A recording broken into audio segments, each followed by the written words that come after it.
qul ja'al haqqu wa jahaqal batil innal batila kana zahuqa. Islam kalau debat mesti menang.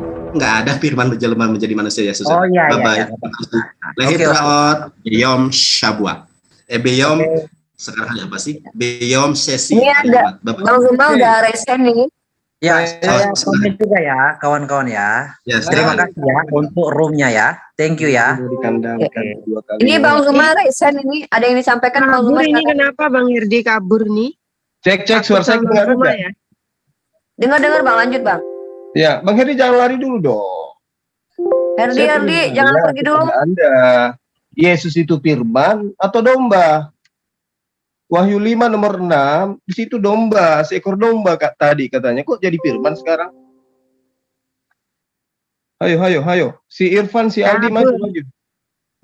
Ini kebetulan Bang Zuma, kita ada beberapa dari teman-teman TikTok juga, teman-teman Herdi, ada Jeki Sembiring di sini. Ya, salah satu. Oke. Ya, siapa lagi di sini? Tadi ada si Raymond, Pendeta Raymond ya. Kemudian di sini ada Pak Heri, siapa lagi di sini teman-teman Kristen kita ya. Saya rasa cuma itu aja. Si Herdi kayaknya udah keluar ya. Kemana tadi? Ya, oke. Yang teman-teman Kristen tolong jawab saya. Sesuai penglihatan Yohanes, yang dilihat Yesus itu ketika dia menampakkan diri kepada pewarta Yohanes di dalam Pulau Patmos itu dikatakan bahwa aku melihat seekor domba, anak domba disembelih katanya. Nah, itu Yesus yang dilihat atau domba betulan atau itu firman? Kan Yesus sudah kembali ke sorga katanya ya, menurut ajaran mitologi. Ya, yang tadi itu kembali naik ke atas ke sorga katanya.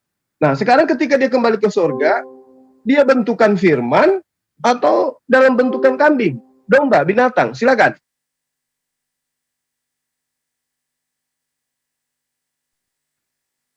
Kabur semua Bang, nggak ada yang mau menjawab, nggak ada yang bisa menjawab. Tapi di chatting kayaknya udah kabur deh. Ngomong mulu. Gimana dong? Udah kabur kayaknya Bang. Kabur semua. Baru mau diajarin. Nggak bisa, Yesus itu adalah firman, nggak bisa. Itu Nebu Ali itu punya juga itu Herdi, Nebu Ali. Apa pembuktiannya nggak bisa? Di dalam Kejadian, kitabnya orang Kristen, itu dikatakan, kitabnya orang Yahudi, berfirmanlah Tuhan. Artinya kalau Tuhan mengatakan berfirman, artinya dia berkata. Nah, kalau dikatakan kemudian alat yang digunakan oleh Allah di dalam kitabnya orang Yahudi, alat yang ada pada dirinya, sifat yang ada pada dirinya, yaitu berfirman, menjadi manusia, artinya bahwa kemampuan Allah berfirman itu sudah berubah posisi menjadi makhluk, menjadi firman. Tapi apakah begitu faktanya? Kan tidak. Bisa kita lihat di dalam pengajaran kitabnya teman-teman Kristen itu sendiri. Jadi lucu kemudian kalau Herdi ini selalu mengada-ngada. Yohanes 12, nomor 49. Aku berkata-kata bukan dari diriku sendiri. Terus sebagai firman, mana dia di situ? Mana esensi dia sebagai firman? Kok dia nggak bisa berkata-kata dari dirinya sendiri? Itu satu. Kedua, dikatakan bahwa, dan aku tahu bahwa perintahnya itu adalah hidup kekal. Jadi apa yang kukatakan, aku menyampaikannya sebagaimana yang difirmankan oleh Bapa kepada aku. Berarti Yesus ini bukan firman karena dia masih menerima firman. Atau bisa diartikan aku menyampaikan sebagaimana yang diyesuskan oleh Bapa kepada aku. Bisa gitu? Gak bisa. Nah kemudian di dalam Yesaya 55 nomor 11, demikianlah firmanku yang keluar dari mulutku, ia tidak akan kembali kepadaku dengan sia-sia, tetapi ia akan melaksanakan apa yang kehendaki dan akan berhasil dalam apa yang kusuruhkan kepadanya. Nah, apakah kemudian firman yang ada pada diri Allah itu, yang dikatakan di sini keluar dari mulutnya, ya, itu berupa manusia? Apakah Yesus itu keluar dari mulut Tuhan? Kan tidak. Yang keluar dari mulut Tuhan itu adalah perkataan, perintah, itu yang datang kepada Maria di dalam Lukas 1, Matius 1. Ya, bahwa aku menginginkan engkau hamil. Nah, itu firman-Nya. Jadi bukan firman Yesus itu bukan firman. Yesus itu adalah menurut kalian harus Anda imani. Firman itu adalah anak domba. Firman dengan domba beda. Yesus itu anak domba, binatang menurut konsep kalian. Kalau kami enggak. Isa itu adalah manusia suci, bukan binatang. Tapi konsep kalian, Yesus itu adalah binatang. Begitu. Harus Anda pahami itu. Lalu kemudian Mazmur 33 nomor 9, sebab dia berfirman, maka semuanya jadi. Jika dia memerintahkan, maka semuanya ada. Kun fayakun. Ya, itu baru benar. Jadi ketika Tuhan menginginkan Maria hamil dan melahirkan seorang manusia, kun fayakun yang berlaku di situ. Ini yang perlu dipahami oleh saudara Herdi dan kawan-kawan. Jadi berhenti mengatakan Yesus itu firman. Yesus itu bukan firman. Yesus itu adalah anak domba yang kalian nobatkan kepada dia. Roma 1 nomor 3, Yesus itu berasal bukan dari firman. Tapi Yesus berasal dari benih Daud atau sperma Daud. Berhenti membodoh-bodohi orang dengan mengatakan Yesus itu adalah firman. Yang benar, Yesus berasal dari firman. Itu betul. Yesus berasal dari kehendak Tuhan, itu betul. Makanya Yesus mengatakan, aku datang bukan atas kehendakku sendiri, aku datang atas kehendak Dia yang telah mengutus aku. Jadi berhenti mengatakan bahwa Yesus itu adalah firman. Yesus itu adalah makhluk manusia yang berasal dari firman Tuhan. Itu baru benar. Itu. Jadi berhenti jadi dajjal. Dajjal itu ketika ada data, dalil, sudah nyata diperlihatkan, masih juga diselisih ayatnya, diajak bertengkar ayatnya sendiri. Ya, makanya Herdi itu nggak mau kemudian dia membahas ini karena dia akan ketabok dengan Wahyu 5 nomor 6. Aku melihat. Nah tuh, apa yang kau lihat? Yesus di situ yang dilihat.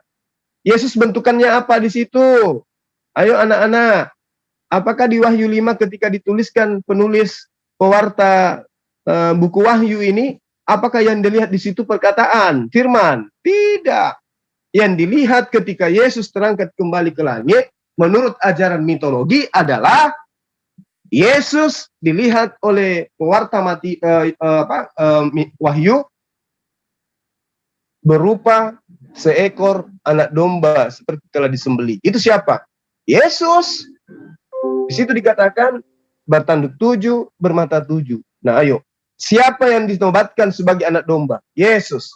Berarti Yesus dikatakan di sini, menurut penglihatan pewarta Wahyu, Yesus dalam bentukan domba, itu seperti disembelih, Yesusnya bertanduk 7 dan bermata 7. Aduh, kacau.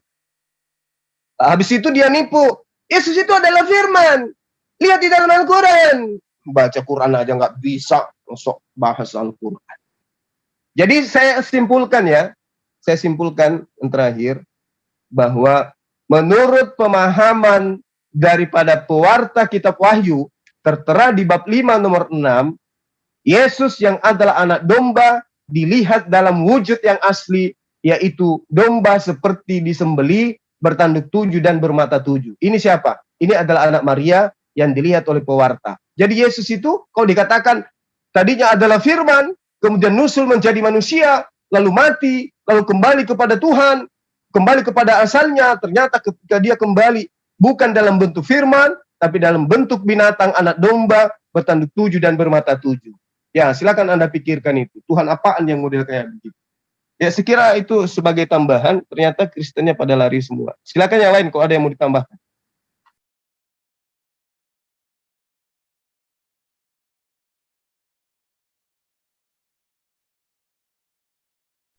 Herdi itu kelasnya hanya seperti siapa namanya itu yang pelawak itu yang suka masuk ke masjid nyamar-nyamar pakai surban kalau bulan puasa. Siapa? Edis. Oh iya, mirip Edis itu yang suka nyamar itu, Edis si mutar-mutar itu mirip itu si Herdi. Ya, jadi kalau ketemu macam Edis, macam Herdi, Rudi Yohanes, tekankan aja bahwa Tuhan kalian itu adalah binatang. Apa buktinya? Dulu waktu dia di bumi berupa manusia, kembali ke langit setelah dilihat oleh penulis wahyu, ya, ternyata dia mengaku bahwa yang dia lihat itu bukan firman, tapi yang dilihat adalah seekor anak domba bertanduk 7 bermata 7. Siapa itu? Yesus. Nah, itu Tuhannya Edis itu. Ya, jadi kalau ada yang temukan Edis di mana-mana, ikat aja. Ikat, kemudian masukkan ke karung, bawa ke rumah sakit, sunat dia pakai kapak. Oke teman-teman, karena sudah tidak ada lagi, mungkin Adinda Jojo ada sesuatu yang ingin disampaikan, silakan.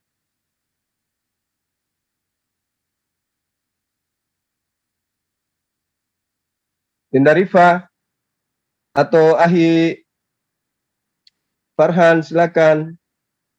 Ini di mute semua ya?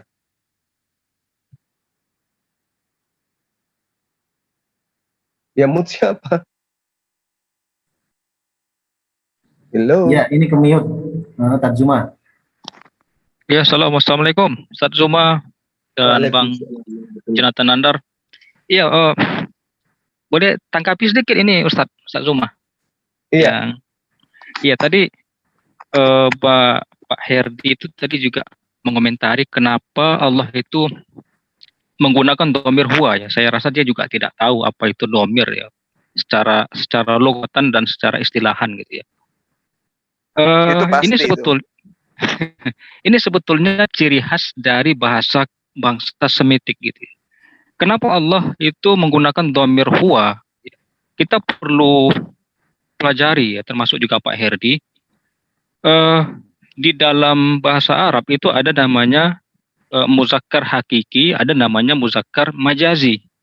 Muzakkar hakiki itu yang maknanya pasti ya. Seperti misalnya rajul, laki-laki, atau Muhammad itu laki-laki. Ada namanya satu lagi muzakkar majazi gitu ya. Seperti lafaz Allah. Bagaimana kita bisa tahu lafaz Allah itu diklasifikasikan sebagai sebagai muzakkar majazi dengan cara dengan metode simai ya. Dalam bahasa Arab itu kan ada qiyasi, ada simai. Nah, itu simai. Dan faktanya Alkitab berbahasa Arab ya. Saya bisa mungkin kawan-kawan cek di Alkitab berbahasa Arab versi Van Dijk di aplikasi Alkitab ada. Itu kata Allah dalam perjanjian lama ataupun perjanjian baru. Orang Kristen Arab juga menggunakan domir huwa. Apakah Pak Herdi berani mengatakan orang Kristen Arab itu memiliki Tuhan yang berkelamin laki-laki berbeda dengan Tuhan Kristen di Indonesia? Tentu tidak gitu. Karena Tuhan Kristen Arab dengan Kristen Indonesia itu sama gitu. Kemudian juga tadi dia juga mengatakan yang Al-Qur'an ya, itu yang di ayat yang ke surat Al-An'am ya, dia nggak nyebut ayatnya. Surat Al-An'am ayat ke-101 ya. Nah, dia katakan kalau Allah itu memiliki istri gitu ya. Badi'us samawati wal ardi anni yakunu lahu waladun walam takun lahu sahibah. Jadi kata sahibah itu diterjemahkan sebagai istri, padahal bukan istri gitu ya. Sahibah kalau istri itu kan zaujah ya. Sahibah itu bisa maknanya lebih umum. Bisa artinya pasangan gitu. Nah, itu juga makna juga kita bisa memahaminya sebagai metafor, bukan sebagai antropomorfisme. Jadi tidak bisa dimaknai secara harfiah. Ini karena udah ngobok-ngobok keyakinan saya ya. Kasus serupa juga bisa kita temui di dalam Alkitab. Ya, mohon maaf ya, saya terpaksa ngutip Alkitab. Itu di dalam Yesaya 54 ayat 5. Ya, Tuhan itu disebutkan di situ bisa memiliki istri gitu. Apakah bisa dipahami secara harfiah? Misalnya saya bacakan ya, sebab yang menjadi suamimu ialah dia gitu ya. Apakah Tuhan itu laki-laki? Tuhan dalam perspektif perjanjian lama. Tentu mereka menjawab, oh itu kan kias, itu metafor gitu. Nah, kalau kita memahami Al-Quran itu dengan kaidah-kaidah yang telah ditentukan oleh ulama-ulama kita, misalnya seperti ayat yang kita baca tadi, itu kan bisa dipahami secara metafor. Allah ingin menjelaskan seperti supaya bisa dipahami oleh manusia gitu ya, bukan berarti kita memahaminya secara hakiki atau secara harfiah gitu. Nah, ketika kita memahaminya secara majazi itu juga dilarang sama mereka. Jangan paham seperti itu. Nah, tapi giliran kitab dia yang memiliki kasus yang sama, kita nggak boleh memahami dengan sudut pandang kita. Nah, ini sering saya temukan seperti itu. Mungkin gitu mungkin Ustadz Zuma.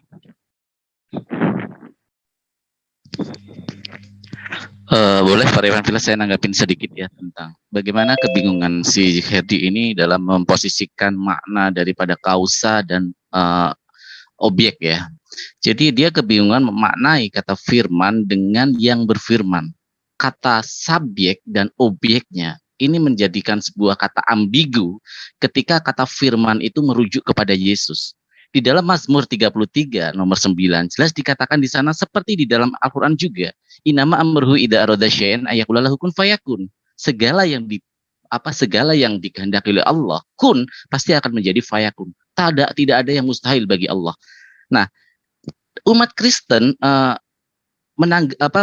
menafsirkan hal ini ketika di dalam Yohanes 1 ayat 1 firman ya, pada mulanya adalah firman dan firman itu menjadi manusia di dalam Yohanes 1:14 itu merujuk kepada sesuatu yang membingungkan ketika subjek menjadi objek. Jadi ada salah tafsir antara mereka siapa yang menjadi subjek dan apa objeknya itu siapa.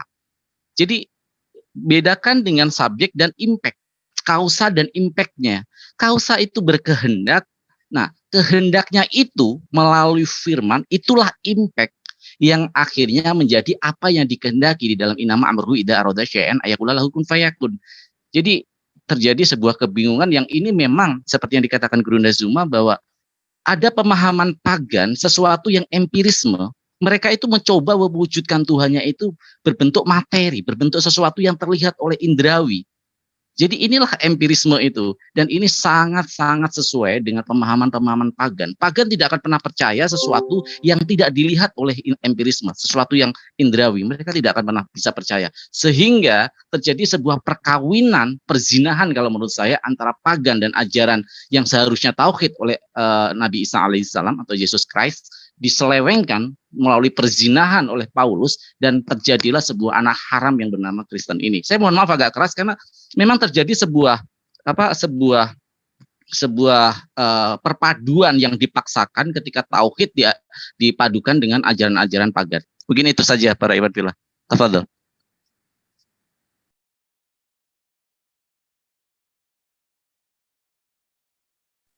Oke, silakan sahabat yang lain mungkin ada masukan atau ada tambahan sebelum kita tutup. Oke, saya nak tanya pasal domba-domba ni. Boleh Bang Zuma saya boleh bertanya? Okey. Ya, silakan. Okey, ketika Yesus disebut sebagai anak domba Allah dalam Yohanes 1:29 dan Yohanes 1:36, hal ini merujuk pada Yesus sebagai korban yang sempurna, yang final untuk menebus dosa. Okey, yang dalam ni dia cakap untuk memahami siapakah Kristus itu dan apa yang dikerjakannya selama di dunia. Kita harus memulia dari perjanjian lama yang mencatat nubuat mengenai kedatangan Kristus sebagai korban penebus salah.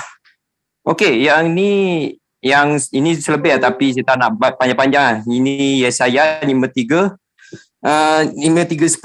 Dan bagi saya, kalau Tuhan itu domba, dan bagi saya kalau ada seorang jejaka ataupun Yohanes melihat anak domba yang penghapus dosa di dunia tu, bagi saya tak logik sebab benda tu kalau dia firman tapi dipanggil domba tak convention sebab benda tu tak masuk akal. Sebab benda tu bagi saya kalau dia firman dia dipanggil kok dia haiwan, dia domba tu haiwan, tapi kenapa dipanggil Tuhan tu dipanggil haiwan? Sepatutnya dipanggil firman. Kan Pak Herdi dah cakap firman tu ayat dia maha tinggi berbanding dengan kalamullah. Kalau dia cakap macam tu, bermakna dia percaya firman. Kenapa dia nak percaya daripada domba-domba tu tersebut? Okey, tu tak masuk akal. Dan juga Wahyu 5:6, maka aku melihat di tengah-tengah tahta dan keempat makhluk itu, dan di tengah-tengah tua-tua itu berdiri seekor anak domba, seperti telah disembelih, bertanduk 7 dan bermata 7. Itulah ketujuh roh Allah yang diutus ke seluruh bumi. Okey, macam Bang Zuma dah tanya, time tu Bang Zuma dah cakap masa pukul 7 sebelum Bang Zuma solat. Okey. Kalau menurut ketujuh tu, apa yang kelima tu siapa yang roh kelima? Roh ni banyak makna tapi benda tu tak convention. Memang saya tak benda tu tak logik. Bagi saya benda tu memang tak logik bagi saya. Sebab kalau dia cakap, Pak Hedi cakap dia percaya firman, tapi kenapa lebih percaya kepada domba? Tuhan tu menjadikan domba ataupun daging. Sebab dia materi dia menjadikan seekor haiwan menjadikan satu Tuhan. Tak masuk akal. So Bang Zuma boleh terangkan tak? Benda tu saya tak boleh komensi sangat sebab benda tu memang tak masuk akal. Tak logik. Sebab dia lebih percayakan firman berbanding dengan domba. Itu memang saya tak suka. Okey, Bang Zuma, terusan. Iya, Masya Allah.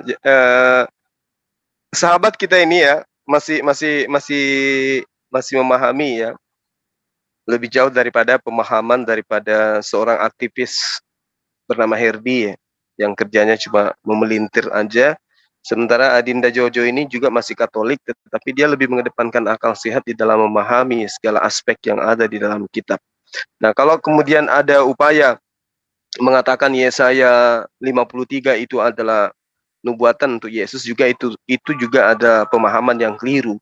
Kenapa? Karena di Yesaya 53 itu dikatakan manusia yang diceritakan di situ bertumbuh di hadapan Tuhan. Sementara kalau ada esensi, ada pribadi, ada sesuatu yang bertumbuh di hadapan Tuhan, lalu dianggap Tuhan, berarti di situ sudah ada dua Tuhan. Kedua, di situ dikatakan bahwa manusia yang ada diceritakan dalam Yesaya 53 ini adalah manusia yang buruk rupa, manusia yang tidak tampan. Bahkan saking jeleknya rupanya, manusia ini tidak mau dipandang oleh manusia wajahnya. Artinya penghinaan yang sangat-sangat dahsyat sekali kalau manusia buruk rupa yang orang pun jijik memandang wajahnya itu dianggap Yesus di dalam Yesaya 53. Lalu kemudian dikatakan bahwa orang yang ada di dalam Yesaya 53 itu membiarkan dirinya tertindas, membiarkan dirinya kemudian dianiaya. Sementara yang kita lihat, Yesus beli pedang, Yesus berjaga-jaga, meminta muridnya berjaga-jaga, bahkan dia semalam suntuk, ya, itu berdoa, mengadu kepada Tuhan untuk diselamatkan dari cawan maut. Jadi tidak sesuai dengan Yesaya 53, hanya pekerjaan ajaran orang-orang yang mau menjadikan manusia menjadi Tuhan, itulah memaksakan kitabnya orang lain menjadi penggenap, menjadi nubuatan untuk penggenapan dari cerita mitologi dalam kitab baru mereka. Lalu kemudian dikatakan di dalam Yesaya 53 juga bahwa laki-laki itu, manusia itu memiliki istri, memiliki keturunan. Apakah Yesus memiliki keturunan? Kan tidak. Berarti upaya yang dilakukan untuk menjadikan Yesus itu sebagai Tuhan pengganti Tuhan agama mitos itu gugur dengan justru mengambil Yesaya 53 ini. Ya. Itu yang perlu dipahami kemudian oleh Herdi in the gang. Nah, sementara saudara kita ini Jojo masih Katolik, tapi ya pemahamannya sudah menuju kepada umat Islam. Dia sudah memperlihatkan bahwa ada tanda-tanda beliau akan menjadi seorang Muslim. Kita doakan saja. Mungkin begitu sementara teman-teman, kita tutup barangkali ya, karena sudah selesai. Tidak ada lagi. Teman-teman tidak ada lagi yang ingin menambahkan, kita tutup di sini ya. Dinda Rifa. Saudara Irfan tadi dengan si Aldi itu ya ternyata cuma pesora aja. Okey, saya nak bagi contoh aja ya, sikit. Okey, silakan. Macam saya cakap tadi, tolonglah Pak Hedi, tolong, kalau lebihkan percaya daripada firman, nak anggap Yesus tu adalah dipanggil firman dan juga domba tu adalah haiwan. Kenapa lebihkan metodologi domba tu adalah Tuhan? Tapi firman tu lebih tinggi, nak mengatakan kalam Allah yang dia tengah berdebat dengan Bang siapa tadi? Saya lupa tadi yang masih berdebat dengan Bang Hedi. Siapa? Saya lupa. Tadi saya lupa pula. Okey, tu tak apa. Dan saya cakap tadi, firman tu adalah ayat tinggi. Kalau dia fikir ayat yang Pak Hedi cakap, ayat firman tu lebih tinggi daripada kalam Allah. Dia banyak. Kalam Allah ni memang banyak dia punya ayat dia. Tapi kalau firman tu menganggap dia adalah satu ayat dan satu perkataan yang Maha Esa ataupun Yesus punya firman tu datang daripada Yesus. Tapi kenapa nak masuk terkait dengan domba? Sebab domba tu haiwan. Domba tu kan selalunya kita nampak domba tu dekat mana-mana tempat, ada kat ladang. Ladang tu pun ada domba. Tapi selagi kita nak anggap domba tu Tuhan, kenapa kita nak makan stick? Logik akal lah. Sebab kita manusia, takkan ada domba yang sebagai Tuhan ciptakan manusia. That's convention lah, sebab logik lah. Dan tu juga soalan saya. Mungkin hari ni memang saya agak tak boleh nak berikan logika, sebab agak malu kat situ, sebab saya nak logical. Tu je. Dan saya tetap Katolik kat sini, tapi semua tolong doakan saya, sebab saya bukan nak paksa cepat-cepat. Tapi macam Bang Zuma dengan Pak Dedi dah cakap petang tadi, ajal maut tu kita tak boleh nak tentukan, sama ada Tuhan tu boleh tarik bila-bila pun boleh. Tak kira masa dan tak kira waktu. Kadang-kadang time tidur pun sama, time berjalan waktu pun kadang sama juga. So pertanyaan saya dekat situ saja, dan saya nak ada masa untuk luangkan masa untuk lain. Mungkin esok saya akan jumpa lagi dengan Bang Zuma dengan yang lain. So saya ucapkan terima kasih kepada Bang Zuma dan yang lain. Untuk perkara macam ni, untuk orang-orang Kristian semua, saya bukan nak kata saya ni Kristian lemah. Tak, saya belajar juga. Dan saya nak anggap saya pun tak baca bahasa Arab. Sebab saya memang Katolik. Bukannya nak cakap saya ni Islam yang hanya saya ni Kristian, bukannya Islam. Dan saya Islam, tapi kadang-kadang orang fikir saya ni Islam, saya tiba-tiba jadi Kristian. Tak. Saya betul Kristian, original Kristian, tapi saya nak logical fakta. Itu saya nak fakta. Bukannya saya ni budak berumur 19 tahun tak tahu apa-apa. No. Kita baca ilmu, sejarah. So itu saja saya nak katakan, dan saya ucapkan selamat malam untuk semua orang. Semoga sihat selalu kamu semua, dan semoga rezeki kamu semua dilimpah luah. Tolong doakan saya. Terima kasih Bang Zuma, yang lain. Ya, terima kasih Adinda Jo. Kiranya Allah menjamah antum dengan hidayah, ya, karena Anda sudah melembutkan hati, menggunakan akal sehat untuk kemudian mencari kebenaran Islam. Mungkin teman-teman yang lain kita tutup aja ya, karena di sini juga sudah Isya. Nanti kita lanjut sesi berikutnya, karena saya lihat ada foto pelawak ini. Ada pelawak dari mana ini? Edis TV. Ada Edis sebelum Zuma. Iya, nanti sudah masuk itu kan, cuma ya nanti untuk setelah ini mungkin sesi berikutnya. Oke. Baik ya sahabat-sahabat, kita tutup dulu. Subhanakallahumma wa bihamdi asyhadu an la ilaha illa anta astaghfiruka wa atubu ilaik. Assalamualaikum warahmatullahi wabarakatuh. Salam satu Tuhan. Allahu Akbar.